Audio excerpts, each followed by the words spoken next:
Kami dari Program Studi Pendidikan Pancasila dan Kewarganegaraan, Fakultas Keguruan dan Ilmu Pendidikan, Universitas Kristen Satyawacana.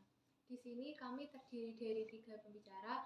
Pembicara 1 yaitu saya sendiri, Erika Aulia Damayanti. Pembicara 2, Alessandro Yosafat Masih. Dan pembicara 3 ada Furmanisa Oktavinanda.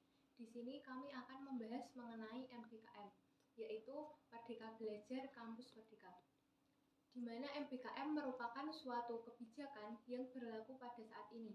Kebijakan ini menekankan pada kebebasan atau keaktifan dalam pembelajaran, baik itu di dalam sekolah maupun di dalam lingkup universitas. Pada kebijakan ini, siswa maupun mahasiswa bebas untuk belajar dari sumber manapun.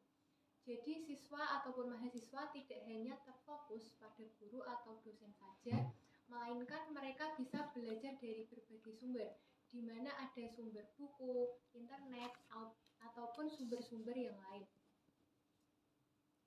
Jika di dalam lingkup universitas, mahasiswa dapat memilih ataupun mengambil mata kuliah di luar program studinya, sehingga mahasiswa tidak hanya terfokus pada rumpun prodinya saja, namun mahasiswa juga bebas dalam mengambil mata kuliah selain yang ada di dalam program studinya. Dari penjelasan tersebut, menurut kelompok kami, dengan adanya kebijakan Merdeka Belajar Kampus Merdeka, masih banyak hambatan-hambatan yang ada saat ini. Baik itu dari pengajar, sarana-prasarana, sumber daya manusia, ataupun tempat yang dijadikan penerapan MBKM.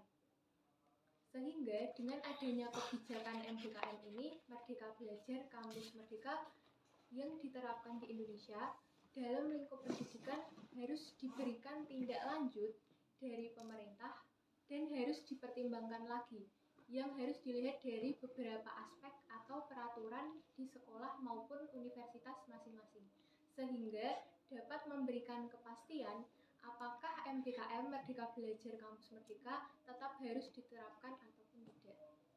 Untuk yang selanjutnya dapat dijelaskan oleh pembicara 2. Baik, kelompok kami dengan tegas menyatakan kontra atau menolak terkait kebijakan Merdeka Belajar Kampus Merdeka. Hal ini disebabkan karena menurut kami, kebijakan ini terkesan terburu-buru dan terkesan mendadak. Menurut penelitian yang dilakukan oleh Mahmud Yunus, David Firna Setiawan, Endang Wiryandini dalam Jurnal Ekonomi dan Ekonomi Syariah volume 4 nomor 2 bulan Juni tahun 2021 yang berjudul Persepsi Mahasiswa terhadap Pembelajaran Online pada Masa Pandemi COVID-19 menyatakan bahwa sebesar 46,9% mahasiswa menyatakan bahwa pembelajaran online masih dapat membantu mahasiswa untuk memahami materi perkuliahan. Melalui penelitian ini menunjukkan bahwa dengan sistem pendidikan, dengan kurikulum yang sedang berlangsung pada saat ini, Indonesia dan pendidikan di Indonesia sudah berhasil untuk beradaptasi dengan pandemi dan menuju kepada tujuan pendidikan nasional. Jika kita disuruh untuk bergeser atau berpindah kepada kebijakan yang baru, yaitu Merdeka Belajar Kampus Merdeka, tentu saja lembaga pendidikan, sistem pendidikan khususnya mahasiswa dipaksa untuk kembali beradaptasi lagi.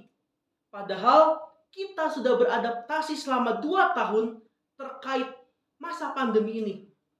Maka dari itu, sebaiknya program MBKM ini tidak perlu diadakan. Cukup kita melengkapi, menyempurnakan, dan melanjutkan terkait program yang ada saat ini. Karena menurut penelitian tadi, kita sudah cukup berhasil. Kemudian, dalam kebijakan Merdeka Belajar Kampus Merdeka, terdapat salah satu kebijakan yang terkesan tidak matang dan terkesan justru membebankan, yaitu memberikan kebebasan kepada mahasiswa untuk belajar di luar program studi.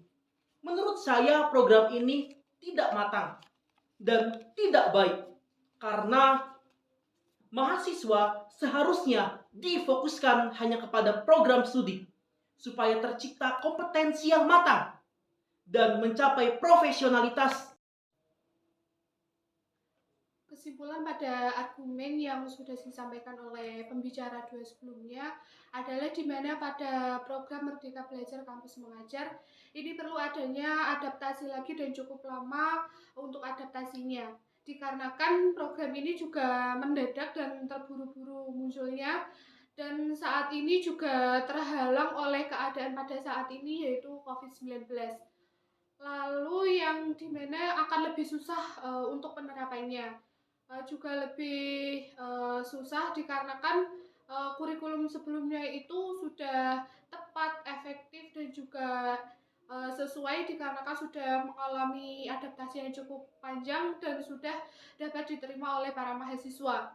Dan juga sudah terbiasa dan di kurikulum yang lalu itu hanya tinggal menyempurnakan ke yang lebih baik dan menyesuaikan dengan keadaan pada saat ini. Pada hal ini yang menjadi contoh dari argumen sebelumnya adalah kuliah belajar di luar program studi, di mana hal ini yang akan menjadi dan akan timbul kebingungan dan juga ketidakmaksimalan, sehingga hal ini tidak usah dilaksanakan dan lebih difokuskan di program studi yang sudah dipilih oleh mahasiswa itu sendiri, sehingga nantinya akan menjadi kemaksimalan tersendiri bagi mahasiswa yang lulus di program studinya masing-masing, karena kalau hal ini tetap dilaksanakan maka program studinya atau lulusnya nanti pun juga tidak maksimal. Demikian yang dapat kami sampaikan. Terima kasih dan sampai jumpa.